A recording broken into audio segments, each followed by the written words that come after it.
le tableau blanc. Alors bien sûr, hein, comme d'habitude, vous pouvez accéder si vous êtes connecté avec votre adresse cours d'hydro.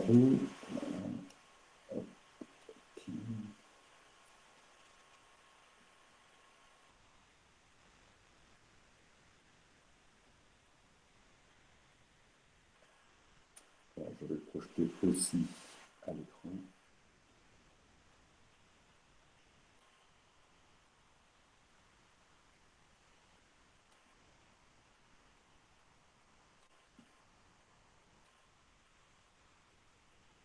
Voilà, il peut apparaître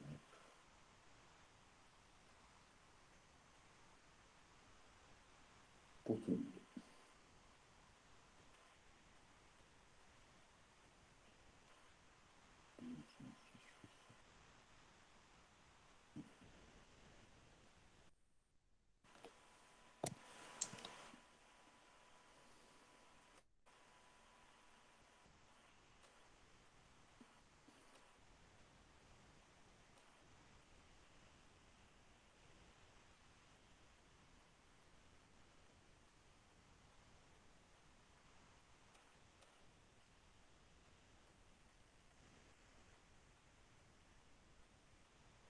Bien. Alors, nous avions donc vu. Voilà, je crois que Delphine, vous êtes arrivé dans le bon cours. Je pense que tout à l'heure, vous étiez trompé. Nous avions donc vu que notre bilan fonctionnel, il était composé de six blocs finalement.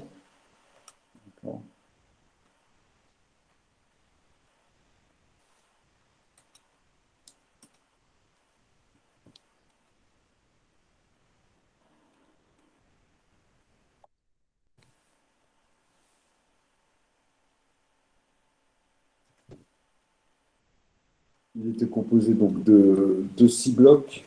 Et je vais vous demander peut-être alors à Eline, si vous pouvez nous mettre le nom des six blocs. Ou au moins de commencer, on va demander aussi de vous aider à Georgia peut-être, de mettre les blocs, le nom des six blocs que l'on retrouve dans le bilan fonctionnel. Je vais se mettre des petits post-it peut-être.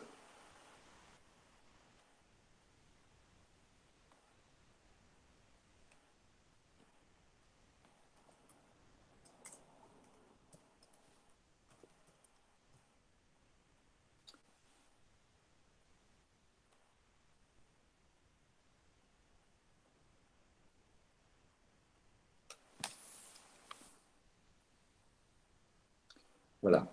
Ok, on est plutôt avec cette notion d'emploi stable, très bien.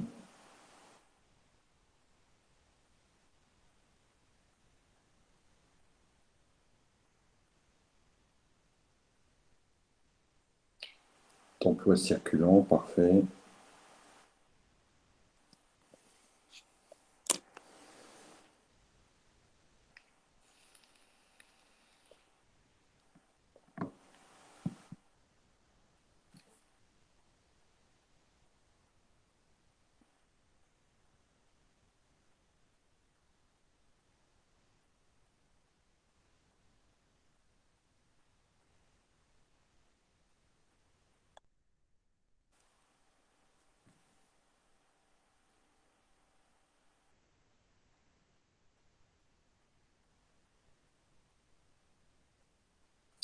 Super, Eline, merci beaucoup.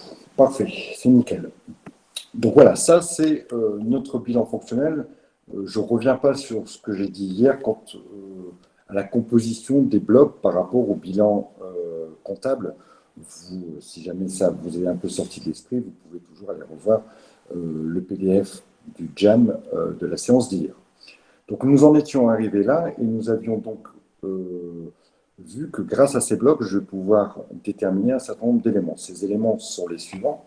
D'abord, je vais pouvoir déterminer ce qu'on appelle le fond de roulement.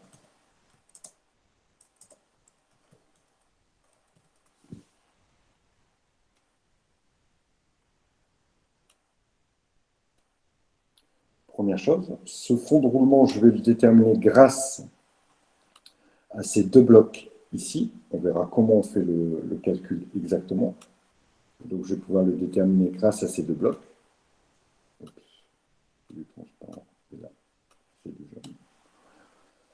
Ensuite, je vais pouvoir aussi déterminer ce qu'on appelle le besoin en fond de roulement.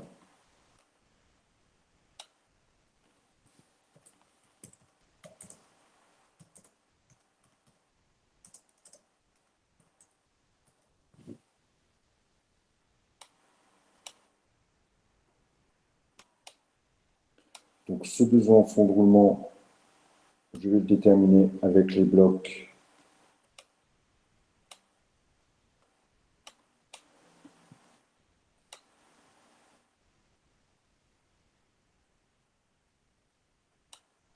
ici, donc les blocs circulants.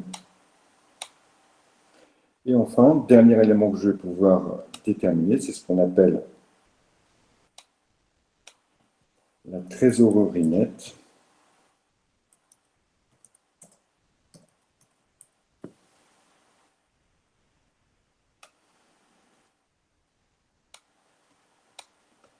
Que je vais pouvoir déterminer ici, voilà, avec les éléments de trésorerie active et passive.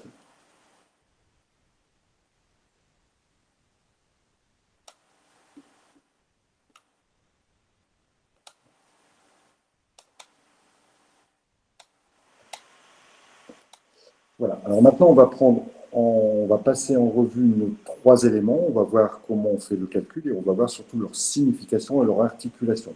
En sachant que, évidemment, ce seront les deux premiers éléments qui seront les plus importants. Le troisième élément, la partie de trésorerie nette, n'étant la conséquence que des deux premiers, vous allez voir.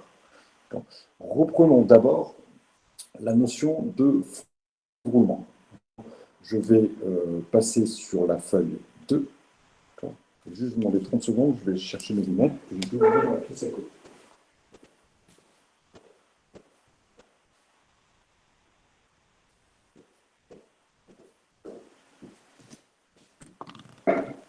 Alors, notre fond de roulement.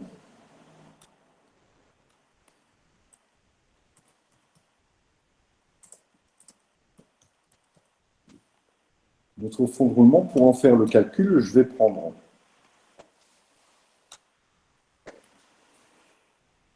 les ressources stables.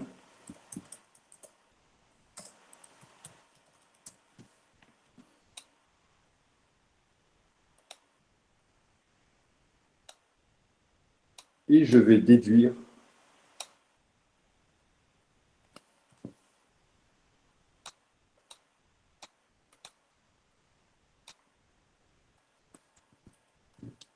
les emplois stables.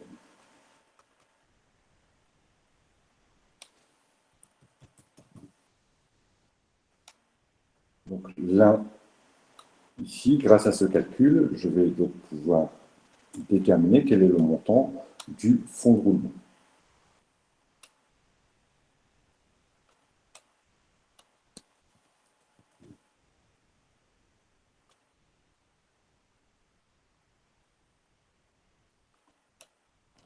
Alors maintenant, que signifie ce fonds de roulement et à quoi va-t-il servir?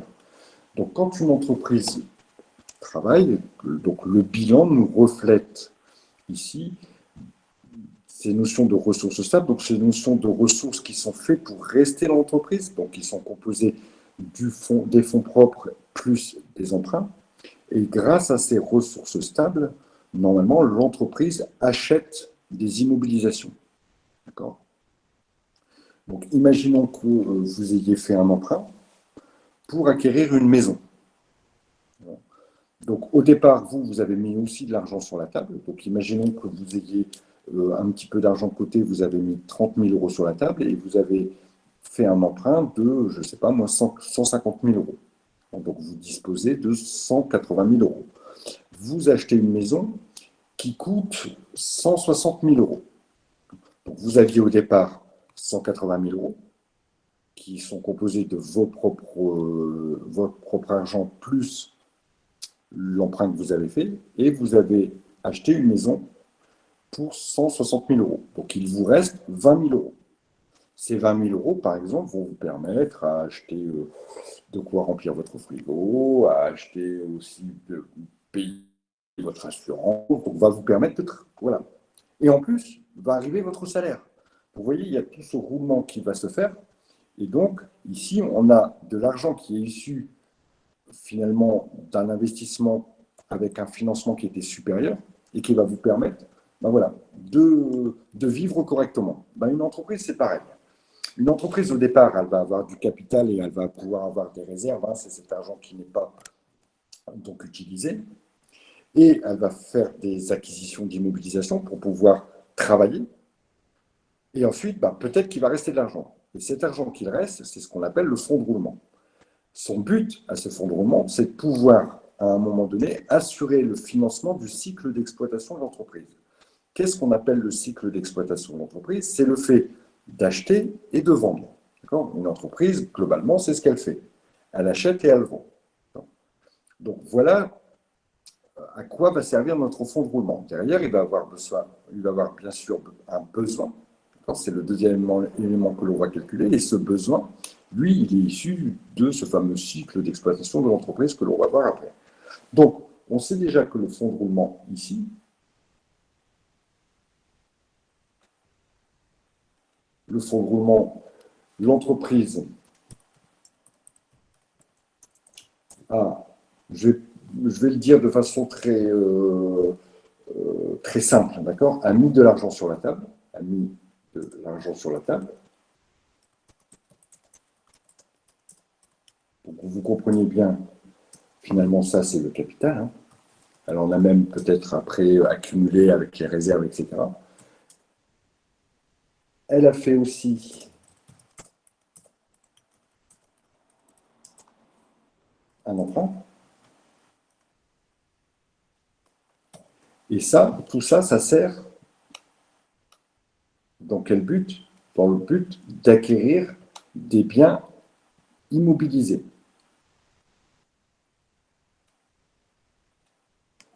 Ceci afin d'acquérir du matériel nécessaire à son exploitation.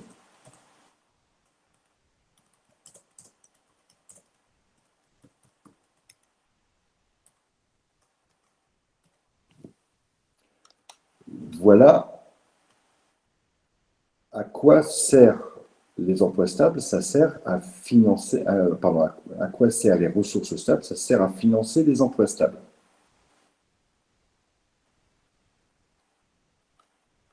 Et puis, ben, le solde, par déduction des ressources stables par les emplois stables, le solde, c'est ce qu'on appelle le fonds de roulement. Donc le fonds de roulement, le fonds de roulement, oui, le fonds de roulement, oui, le fonds de roulement, c'est ce qu'il reste après avoir acquis les immeubles.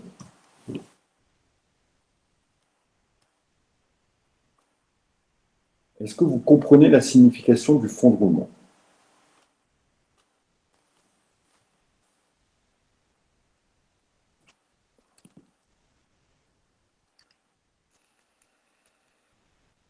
A priori, oui. Le but, ici, c'est d'avoir du fonds de roulement. Ça va me permettre de pouvoir, voilà, commencer à travailler, et ça va me faciliter la vie dans le cycle d'exploitation de l'entreprise. Donc, le but pour une entreprise, le but, c'est d'avoir un fonds de roulement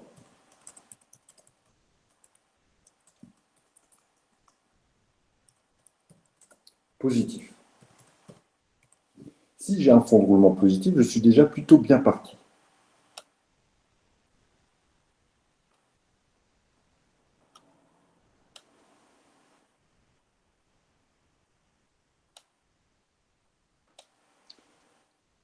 Alors maintenant, regardons à quoi va servir ce fonds de roulement. Je vous ai parlé du cycle d'exploitation d'entreprise. C'est ce cycle d'exploitation qui va générer un besoin. J'ai des besoins, d'accord, qui va faire que l'entreprise va avoir des besoins d'argent.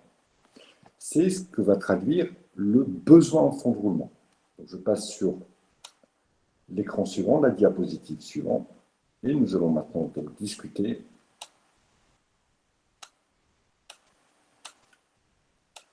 du besoin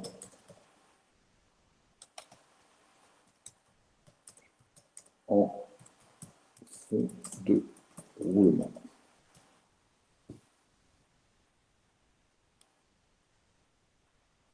Alors, pour vous expliquer un petit peu ce qu'est le besoin en fonds de roulement, je vais vous prendre un exemple. Imaginons que j'ai une petite entreprise, voilà, je suis tout seul, tralala. J'ai l'occasion d'acheter un stock de marchandises pour une valeur de 100 000 euros. Et je sais que ce stock, il y a moyen de le revendre 200 000 euros. Potentiellement, je peux réaliser une opération qui va me rapporter un bénéfice de 100 000 euros. D'accord? Si on prend des choses très simples. À votre avis, est-ce que je vais faire cette opération? Ben oui, je vais faire cette opération. Il n'y a pas de souci. Imaginons, j'achète quelque chose 100 000, j'ai déjà un acheteur à côté qui le veut pour 200 000. Moi, je vais me faire 100 000 de bénéfice. Parfait. Le problème est le suivant. Le problème, c'est que la personne qui me vend la marchandise 100 000 euros me donne un mois pour payer. Donc, j'ai un mois pour lui régler la facture des 100 000 euros. Et le vendeur, enfin mon acheteur à moi, mon client à moi, veut bien me prendre ma marchandise si je lui accorde un délai de paiement de 2 mois. Vous voyez mon problème? Mon problème ici, c'est que il va falloir que je paye le fournisseur alors que le client ne m'a toujours pas payé. Et si je n'ai pas l'argent, je suis bloqué. Je ne peux pas réaliser cette opération. Voilà symboliquement ce qu'est le fonds de roulement. En général, dans une entreprise, les clients payent plus tard que ce que les fournisseurs ne m'accordent comme délai. Tout simplement parce que dans la partie de mes dettes, j'ai notamment une partie qui s'appelle les salaires. Et les salariés, ils n'attendent pas 6 mois pour être payés. Ils sont payés à la fin du mois. D'accord? Ressources en FR. Je ne comprends pas ce que vous voulez dire, ressources en fonds de roulement. Mathieu, si vous voulez préciser juste le petit poste que vous venez de mettre pour votre exemple. D'accord. Donc, ici, effectivement, je vais avoir besoin d'argent. Je vais avoir besoin de 100 000 euros dans mon opération très simple que je vous expliquais. Donc, je vais avoir besoin de 100 000 euros. Si précédemment, dans mon entreprise, j'ai mis sur la table de l'argent, j'ai été chercher à la banque de l'argent, j'ai fait des investissements et que suite à ça, il me reste de l'argent, eh ben, pas de souci, je vais pouvoir la financer, mon opération. Je vais pouvoir donc acheter mes 100 000 euros puisqu'il me reste de l'argent, acheter mes 100 000 euros, attendre 2 mois et me faire mon bénéfice de 100 000 euros. Mais par contre, si je n'ai pas de fonds de roulement, si je n'ai pas la possibilité euh, de pouvoir avoir ces 100 000 euros, bah, je suis bloqué. Parce que sachez bien aujourd'hui que je pourrais très bien aller voir mon banquier en lui disant bonjour monsieur le banquier, voilà, j'aurais besoin de 100 000 euros pour cette opération. Le banquier ne va pas trop aimer ça. Il n'aime pas financer des opérations d'exploitation, il aime bien financer des investissements, si bien sûr c'est une nécessité, mais il n'aime pas trop financer des opérations d'exploitation. Ou bien il va me proposer des choses qui vont me coûter de l'argent. Donc, vaut mieux que moi, j'ai cet argent via mon fonds de roulement, plutôt que d'aller chercher de l'argent à la banque qui va me faire payer cet argent obligatoirement. Donc, voilà ce que représente symboliquement le besoin en fonds de roulement. C'est le besoin que j'ai pour payer les gens avant même d'être payé. Donc, ce besoin en fonds de roulement, comment il se calcule? Le besoin en fonds de roulement, il va se calculer de la façon suivante. On va prendre les emplois circulants.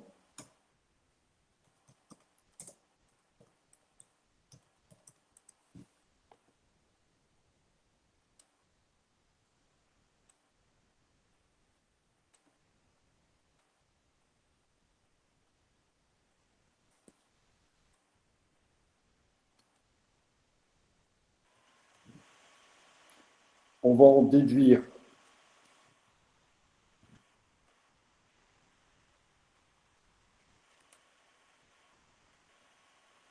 les ressources circulantes.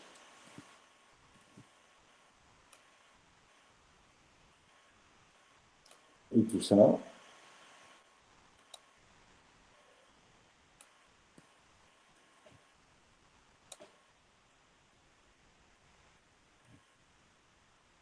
ça va me donner donc mon besoin en fond de roulement.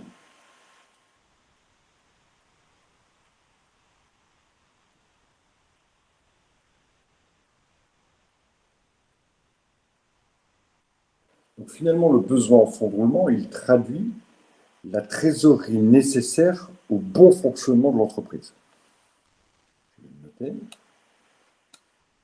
Alors, souvent, le besoin en fonds de roulement, on l'appelle BFR. Le besoin en fonds de roulement, donc le BFR, traduit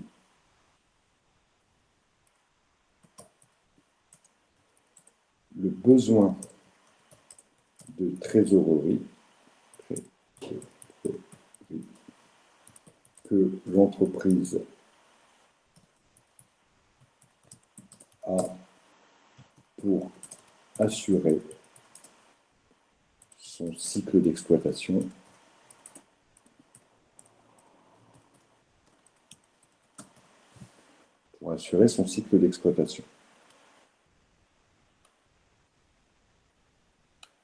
Ça, c'est la signification du besoin en fonds de roulement. C'est le besoin de trésorerie que l'entreprise a pour assurer correctement son cycle d'exploitation. Dans 99% des cas, le besoin en fonds de roulement est positif. Il y a du besoin. Si on devait avoir un besoin négatif, ça veut dire que finalement, je n'ai pas besoin d'argent. L'argent rentre avant que moi je ne paye. C'est-à-dire que mes clients me payent avant que moi je ne paye mes fournisseurs, globalement. Ce qui est relativement rare en entreprise. Et dans tous les cas, dans les exercices qu'on risque, ce serait beau, oui, effectivement, ça serait beau. Alors ça arrive de temps en temps, ça arrive. Ça arrive notamment quand vous avez des clients particuliers et que vos fournisseurs sont des professionnels. Imaginons que je sois un boulanger et que, donc, quand vous allez à la boulangerie, vous payez tout de suite. Alors que moi, ceux qui me fournissent en grains, par exemple, en farine, je les paye dans 2 mois. Finalement, l'argent rentre avant que moi, je n'ai à le sortir. Donc, dans ce type d'activité, notamment beaucoup dans les activités qui s'adressent à des particuliers qui payent tout de suite, dans ce type d'activité, en général, il n'y a pas beaucoup de besoins en fonds de roulement. Par contre, dans les activités de B2B, c'est-à-dire d'entreprise à entreprise, généralement, il y a plus, c'est dans ce type d'entreprise qu'il y a un besoin en fonds de roulement. Alors pour vous, futur diététicien ou futur professionnel de la diététique, est-ce que vous aurez ce problème-là? Vous aurez ce problème-là, vous pourriez rencontrer ce problème-là si effectivement vous travaillez avec des entreprises. Si un diététicien en libéral, il ne va pas trop avoir ce problème-là, parce que votre patient, une fois que vous aurez fait votre consultation, il vous fera son chèque de X euros, vous le mettrez à la banque et l'argent arrivera tout de suite. Et vous-même, si vous avez une secrétaire, vous ne la paierez qu'à la fin du mois.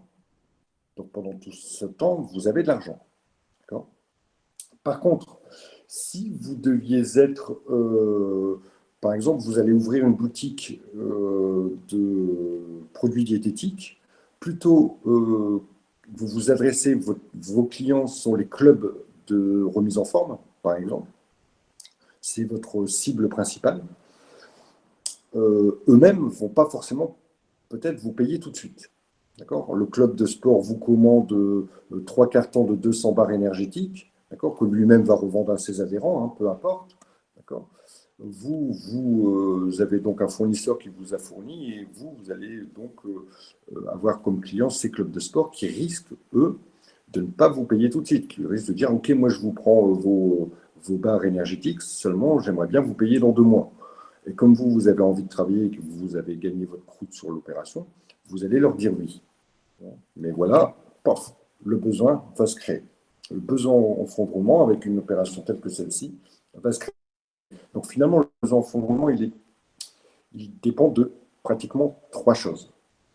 Est-ce que mes fournisseurs me laissent du délai pour payer? Est-ce que moi, j'octroie du délai à mes clients pour payer? Et est-ce que j'ai besoin de beaucoup de stock? Voilà les trois éléments qui vont faire varier, soit à la hausse, soit à la baisse, votre besoin en fonds de roulement. Et on verra par la suite que dans tous les cas, si vous deviez avoir ce type de sujet lors de l'examen, on va vous poser cette problématique. On va vous mettre un fonds de roulement, on va vous faire calculer un fonds de roulement et on va vous faire calculer un besoin en fonds de roulement. Et vous allez voir que le fonds de roulement ne couvre pas le besoin. Et on va vous dire quelles sont les solutions. C'est ce que l'on va bien sûr travailler ensemble. Ici, donc, le besoin en fonds de roulement, il est en général positif. Il y a un besoin. Et donc, celui-ci, le besoin, donc le BFR, doit être couvert par le fonds de roulement. C'est ça l'objectif. Et s'il n'est pas couvert, il va falloir trouver des solutions pour faire augmenter l'un ou faire baisser l'autre.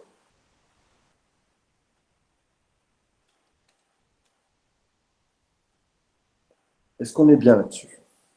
Est-ce que vous comprenez les notions et ce à quoi ce qu'elles signifient et ce qu'elles veulent dire? Alors, sur le dernier élément de la trésorerie, on ne va pas le faire tout de suite, puisque cet élément-là, finalement, il va nous servir que pour une vérification et que pour faire ma conclusion. Ce que je vous propose d'abord, c'est de travailler à travers un exemple qu'on va faire ensemble, que je vais vous montrer, et de pouvoir établir dans l'entreprise quel est le fonds de roulement, quel est le besoin en fonds de roulement, et est-ce que la situation est plutôt correcte ou est-ce qu'elle est plutôt compliquée. Donc on va passer à travers un exemple.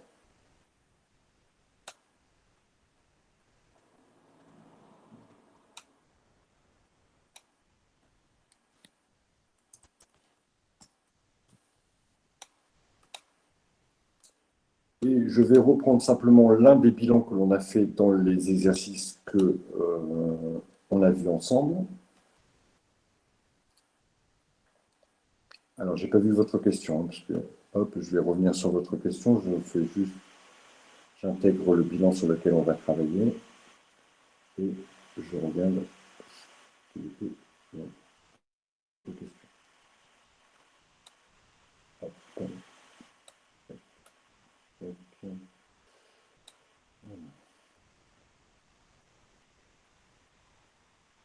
Alors, vous voulez dire par quoi couvert? Il doit être supérieur. Je vais le noter de façon plus...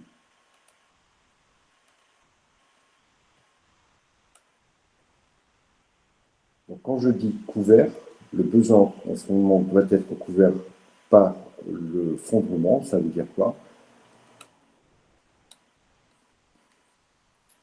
Donc, cela signifie que le fonds de roulement doit être supérieur au BFR. C'est ça, c'est ce que je voulais dire par couvert. Si j'ai un fonds de roulement supérieur au besoin, tout va bien. La situation est bonne. Bon. Si le fonds de roulement n'est pas supérieur, donc il est inférieur obligatoirement, s'il est inférieur au besoin en fonds de roulement, ça va me poser un problème de trésorerie par la suite. C'est bon, j'ai répondu à votre question. Très bien. Alors, à l'écran, vous avez l'un des bilans sur lesquels on avait travaillé. D'accord? Et je vais vous demander, alors il n'est pas très compliqué, il est relativement simple, je vais vous demander de m'établir le besoin en fonds de roulement, le fonds de roulement, juste ces deux éléments-là. D'abord, de m'établir le fonds de roulement et le besoin en fonds de roulement. Et là, ici, a priori, il y a deux additions à faire, ça ne devrait pas poser de difficultés. Je vous laisse faire juste 2-3 minutes, d'accord? Et puis ensuite, on regarde ça ensemble.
Alors, on va regarder cette opération ensemble. La TVA à combien pour le brut? La TVA à combien pour le brut? Alors, la TVA n'a aucun rapport dans ce qu'on fait. Actif IMO, c'est le brut. Pour le calcul, ce sera le net. Dans la façon très simple, c'est le net. Excusez-moi, hier vous aviez expliqué et du coup j'avais noté, mais après j'ai regardé le cours et c'était différent et du coup j'ai rien réussi à faire et là du coup c'est toujours pareil.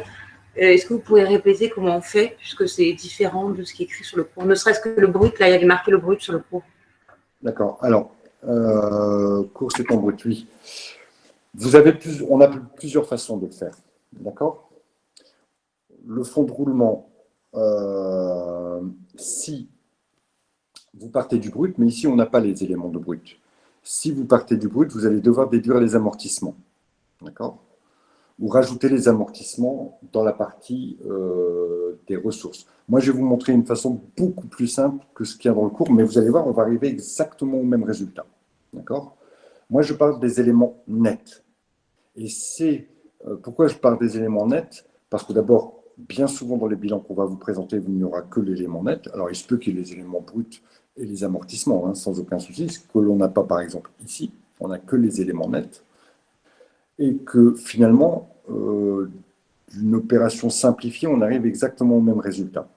Je vais vous montrer comment on le fait ici, et je peux vous montrer aussi si on avait eu les éléments bruts et d'immobilisation, comme il a été fait, notamment dans le cours, comme il vous avait été proposé dans le cours.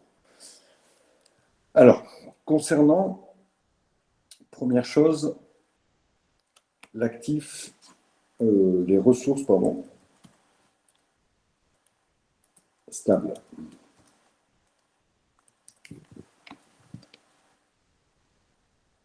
Les ressources stables ici, ça va être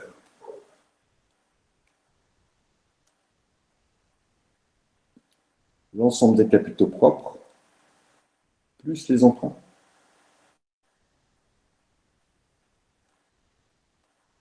Donc, on a un total ici qui est de 41 300 € si mon calcul est bon.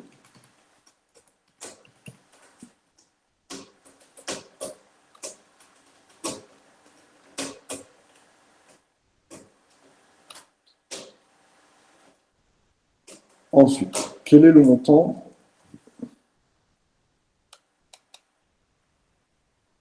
des emplois stables?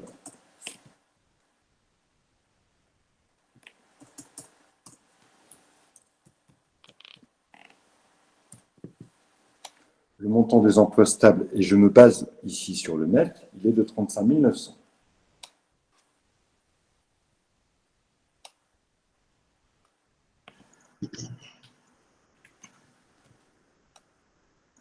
Là, moi, j'ai pas compris votre ressource stable parce que c'est excepté les concours bancaires, c'est excepté les 15 000. Le 15 000, ce n'est pas un concours bancaire. Ici, c'est un emprunt. Si on avait eu un concours bancaire, effectivement, il est inclus dans l'emprunt, mais on nous l'aurait précisé. Ah, moi, j'ai pensé que c'était… Alors, D'accord.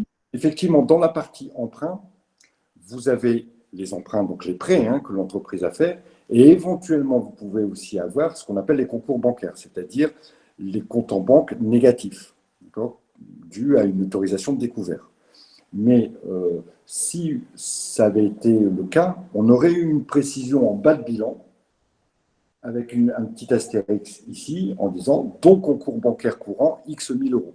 Et cette partie-là, on aurait considéré que c'était de la trésorerie passive et on l'aurait déduit pour trouver le montant de l'emprunt qui est relatif à des prêts. Est-ce que c'est clair? D'accord. D'ailleurs, Ok. il me semble que dans un des exercices, hop, voilà, Dans les exercices, il précisait concours bancaire oui, à chaque fois. je vais vous l'indiquer, je vais vous le montrer à l'écran. Juste, hop, tac, il faut que je change de présentation.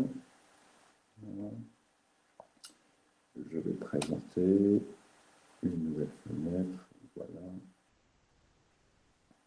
Vous voyez par exemple ce que je vous montre à l'écran là, c'est l'exercice numéro 6 qui vous était proposé dans le TD. Qu'est-ce que l'on a?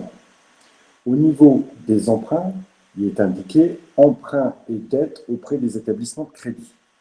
Donc ici, on a un montant, je ne sais pas si vous voyez bien, je vais agrandir ma feuille. Voilà. Voilà. On a un montant de 43 256 euros. Okay. À l'intérieur de ce montant, il y a du concours bancaire courant qui équivaut à un découvert autorisé qui viendra compléter normalement la trésorerie passive dans notre bilan fonctionnel. Et on a en plus des emprunts, donc des réels, des prêts. Et d'ailleurs, on vous l'indique sur le bas par un renvoi.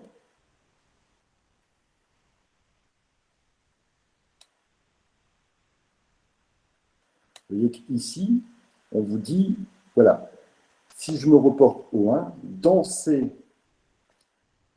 43 256, il y a 3 256 qui sont du découvert bancaire. Et donc, on en déduirait ici qu'il y a 40 000 euros d'emprunt, pur et dur. Est-ce que c'est bon pour vous dans l'interprétation des documents que notamment vous avez dans les exercices? Oui, oui, dans les exercices, c'était bien précisé. Du coup, j'avais…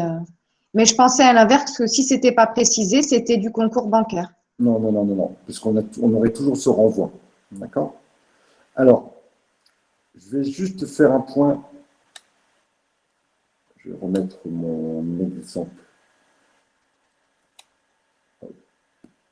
en présentation.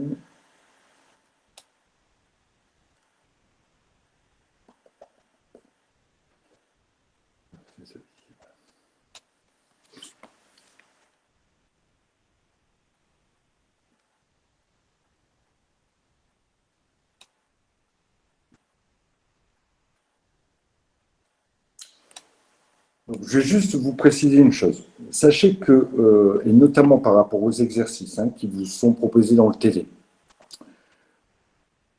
on a visé avec ces exercices un niveau qui ne vous est pas demandé.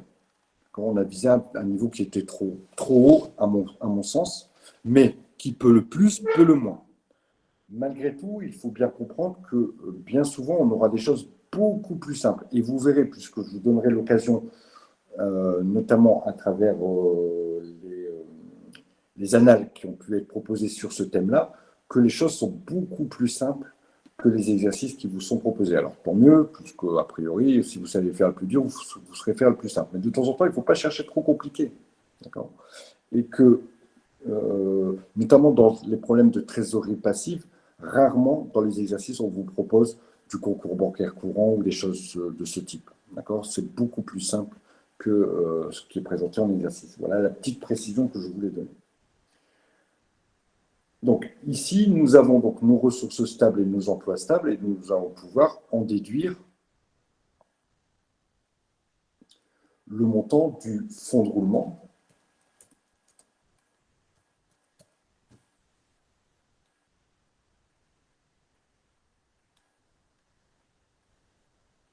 Par déduction, on a vu les modalités de calcul tout à l'heure.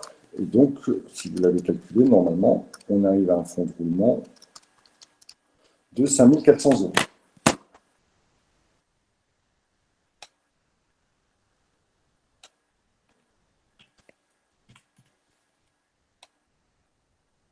Est-ce que c'est bon pour tout le monde? Oui, pas de souci.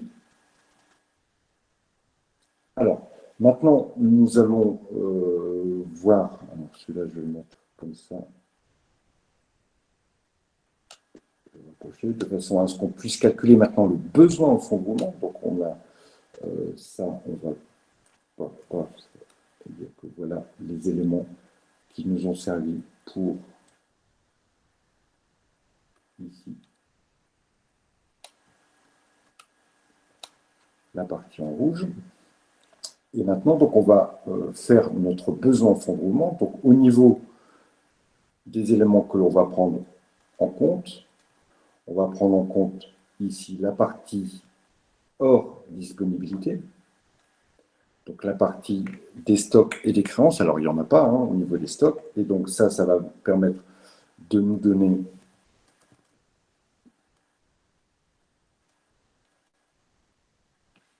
nos emplois circulants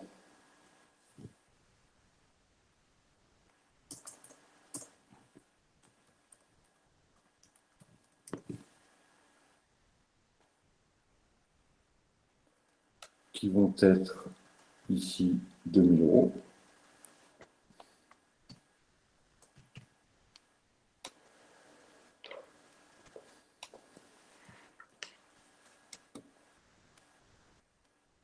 Et donc nos ressources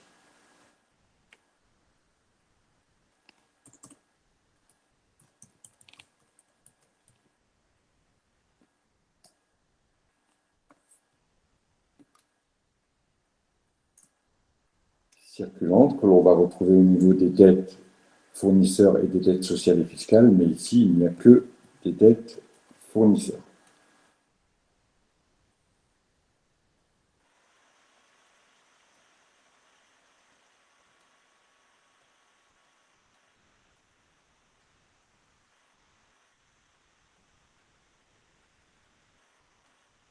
Voilà. Donc, au niveau du montant, on retrouve 500 euros. Excusez-moi. Oui. Du coup, dans le cours, on parle des charges constatées d'avance et des produits constatés d'avance. Du coup, ça, nous, on ne l'aura pas? Non, non, jamais. D'abord, Ah, voilà. oui, je sais que non, il n'y aura pas de charge constatée d'avance. Jamais, jamais, jamais, jamais, jamais. Jamais, puisque ce sont des notions comptables très poussées, d'accord? Ce sont des choses qu'on ne vous demande pas de savoir. Vraiment, vous allez voir quand on va regarder un exercice qui a été demandé à un examen, on est pratiquement sur des bilans simplifiés, tel que celui que je suis en train de vous présenter. Parce que si on veut commencer à introduire des notions de provision réglementée, si on veut introduire des notions de charges constatées d'avance, il faudrait vous expliquer toutes ces notions-là. Et aujourd'hui, le but pour vous, c'est d'avoir une vision d'ensemble de ce qui pourrait demain être relatif à votre activité. Et de se dire, bah voilà, tiens, si j'achète, je vais avoir un besoin, est-ce que j'arrive à le financer, etc., etc. Et pas des notions purement comptables telles que les charges constatées d'avance ou les produits constatés d'avance ou même encore les provisions réglementées. C'est en cela où je vous disais, effectivement, les exercices sont, à mon sens, d'un niveau trop important. Alors, donc ici, on a nos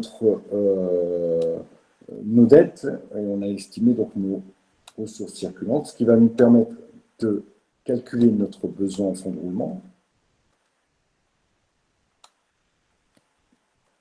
BFR, qui est là de 500 euros.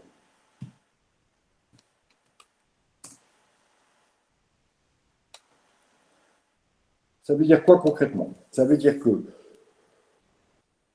mon activité, mes investissements, l'argent les réserves que j'ai pu faire, l'argent que la banque m'a prêté m'ont permis de financer mes immobilisations. Et en plus, j'ai dégagé 5 400 € qui vont me permettre de pouvoir travailler. D'accord? Donc ça, c'est mon fonds de roulement. Et mes besoins, quand je regarde les besoins pour moi travailler, j'ai besoin de 500 €. Donc on est bien d'accord ici que le fonds de roulement est supérieur aux besoins en fonds de roulement et donc permet de couvrir les besoins qui sont générés par le cycle d'exploitation. Donc le fonds de roulement est supérieur au BFR, la situation est bonne pour l'entreprise. Ça, on peut le noter, puisque ça pourrait être une conclusion qu'on vous demande hein, ici. Le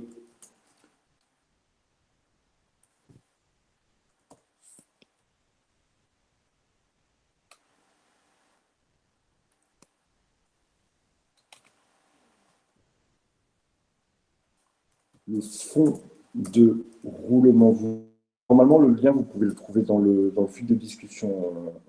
Le fonds de roulement est supérieur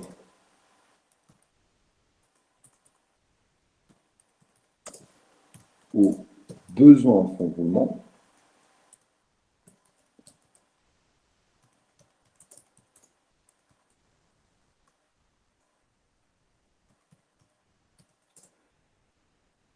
Conclusion, l'entreprise n'a pas de difficulté de trésorerie.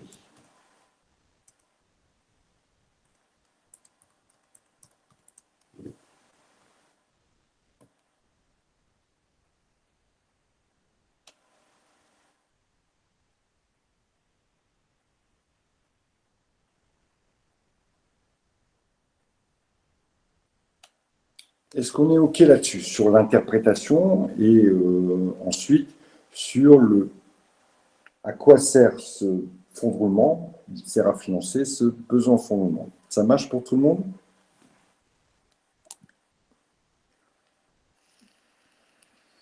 Alors, je vous disais tout à l'heure, que la trésorerie, finalement, on n'en a pas encore parlé jusqu'à présent. Cette notion de trésorerie active et de trésorerie passive, on va en discuter maintenant. Pourquoi je le réserve pour la fin? Parce qu'en même temps, ça me sert de contrôle au calcul que j'ai fait. Donc, la trésorerie va permettre de calculer, elle aussi, un ratio qu'on appelle la trésorerie nette.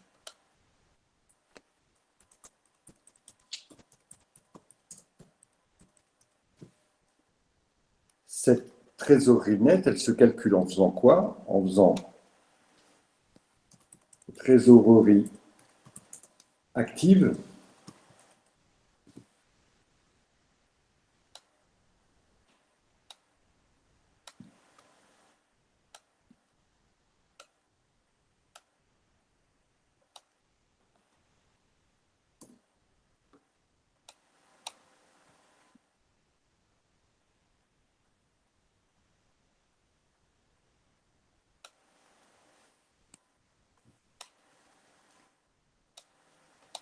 moins trésorerie passive. Donc, on n'avait pas trop discuté de cette trésorerie passive, mais je vois que certains ont regardé un petit peu à quoi ça correspondait. La trésorerie passive, ça correspond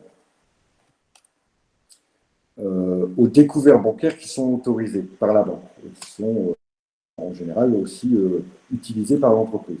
Donc finalement, la trésorerie passive, ça va être des comptes en banque négatifs, des comptes en banque débiteurs, et ça devient donc une dette puisque l'argent que vous avez utilisé, que vous n'aviez pas, mais que la banque vous a autorisé, si vous deviez vous arrêter, il faudrait bien combler votre compte en banque et donc rembourser la banque. À un instant T, si votre compte est négatif, ça veut dire que vous devez de l'argent à votre banque. C'est pour ça qu'on les retrouve dans la partie des dettes. Alors, ils sont confondus, comme je le disais tout à l'heure, avec votre collègue qui m'a interpellé là-dessus, ils sont confondus avec le poste emprunt et dette auprès des établissements de crédit, d'accord? Mais je vous dis encore, en général, on ne va pas vous proposer cette solution-là. On ne va pas vous indiquer cette solution-là. Donc, ici,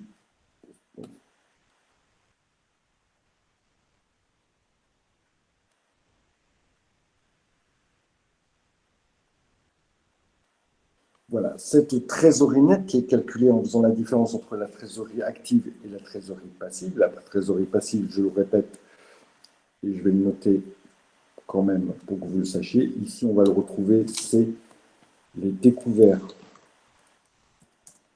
des comptes bancaires.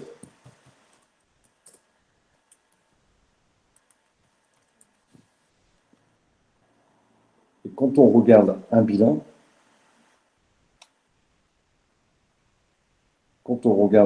ça s'appelle,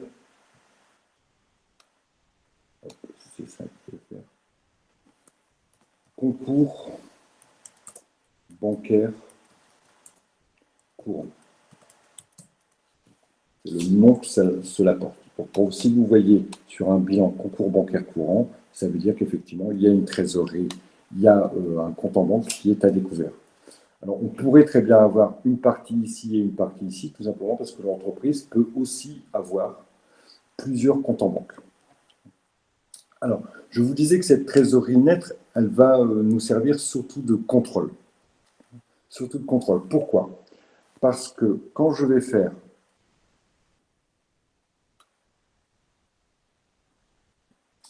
mon fonds de roulement,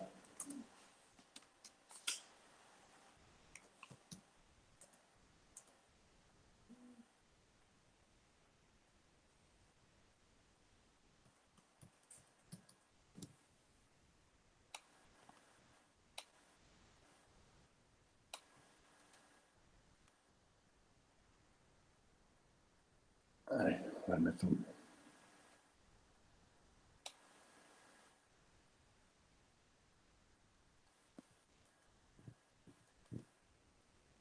moins besoin en fonds de roulement,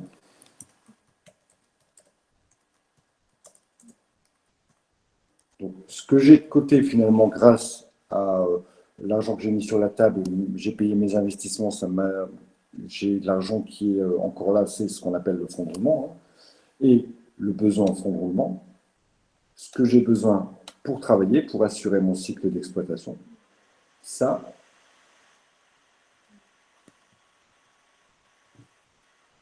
vous allez pouvoir contrôler si tout va bien, parce que ça, c'est aussi égal à votre trésorerie nette.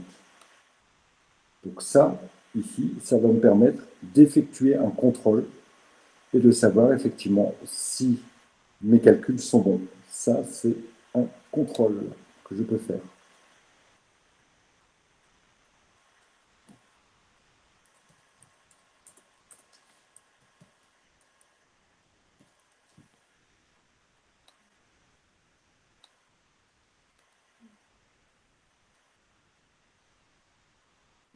Si on regarde, nous, dans le cas qui nous intéressait,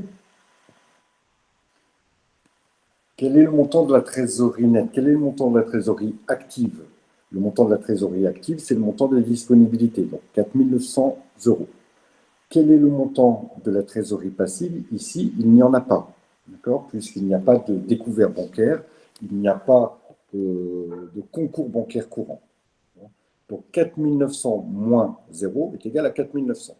Donc la trésorerie nette, dans notre exemple, la trésorerie nette est égale à 4 900. Je vous rappelle que ici, mon fonds de roulement était à 5004 et que mon besoin en fonds de roulement était à 500. Mon fonds de roulement était à 5 400 €.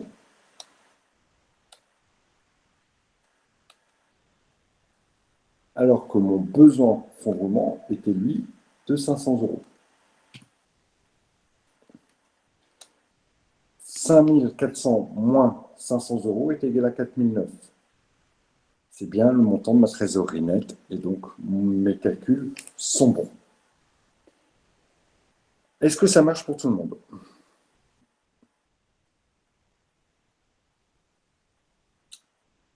Oui? On n'aura jamais plus compliqué que ça, en fait. Jamais plus compliqué que ça, mademoiselle, vous n'êtes pas des experts comptables. Vous verrez. Non, mais comme dans le cours, il y avait beaucoup plus compliqué, je Ouais, m'interroge. je sais que j'aurais dû refaire ce cours, je m'en veux un petit peu. Mais vous verrez, je vais vous montrer des exemples pris dans des annales qui ont été données les années précédentes et vous verrez que ce n'est jamais plus compliqué que ça. Du coup, on se fie uniquement à vos explications là, maintenant en cours, et pas à ce qui est sur NetCampus, c'est ça? C'est les mêmes, sauf qu'elles sont plus compliquées sur NetCampus, c'est tout.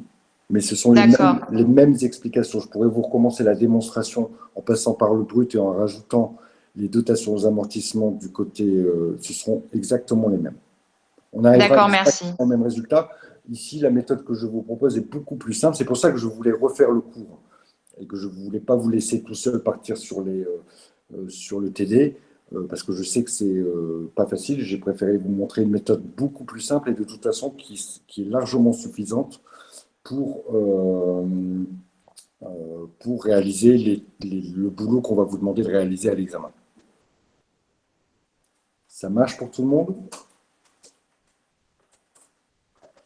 Donc, ce que je vous propose, ceux qui veulent réaliser le TD, je vais mettre les corrections du TD telles qu'elles sont. Mais comme je vous ai dit, le TD, il me paraît trop compliqué par rapport à ce qui peut vous être demandé.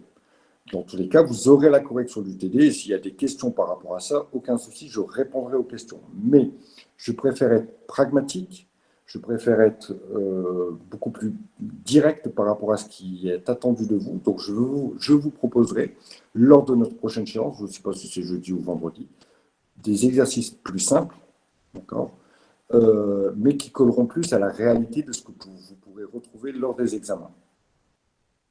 Ça me paraît beaucoup plus intéressant d'aller sur des choses plus simples, sur ces notions-là qui peuvent prendre beaucoup d'envergure. Il y a d'autres choses qui seront à voir telles qu'elles sont vues dans le cours et il faudra aller aussi loin, mais là, il ne me semble pas que ce soit nécessaire d'aller aussi loin dans le cours. Vous pouvez en croire mon expérience. Est-ce que c'est clair pour tout le monde? Donc, les ratios financiers d'exploitation, ils sont à connaître ou pas? Oui, la suite, après la partie bilan fonctionnel, oui, les ratios surtout de dépendance financière sont ceux-là par contre à connaître, oui. Ok. Alors, pour mémoire, malgré tout, ce qu'on attend un peu plus de vous, c'est l'interprétation. Moins le calcul, puisque souvent, ça a été le cas, je crois, il y a 2 ou 3 ans, on vous donne la formule pour calculer le ratio. D'accord? On vous dit c'est tel élément divisé par tel élément. Qu'est-ce que vous en pensez? On est plus, vous voyez, dans de l'interprétation que dans connaître la formule exacte. Donc nous, c'est un petit peu comme ce qu'on vient faire là, c'est de se dire, ben voilà, l'entreprise a bien couvert ses besoins, donc il n'y a pas de souci, mais on verra la prochaine fois qu'on aura des situations où eh ben, on va tomber dans une trésorerie nette qui est négative, où on va tomber dans un besoin qui est supérieur au fonds de roulement. Et donc, on va vous dire, bah, qu'est-ce qu'on peut faire face à cette situation? On vous aura fait calculer de façon simple le besoin et on va vous dire, bah, voilà, le besoin n'est pas couvert par le fonds de roulement. Qu'est-ce qu'on peut faire? Quelle va être la solution pour l'entreprise? Et là, il faudra donner des solutions. C'est ce à quoi on s'attellera la prochaine fois. C'est bon pour tout le monde? Écoutez, si c'est bon et qu'il n'y a plus de questions, je vous souhaite une très bonne soirée et puis je vous dis à la prochaine fois. Bonne soirée, au revoir.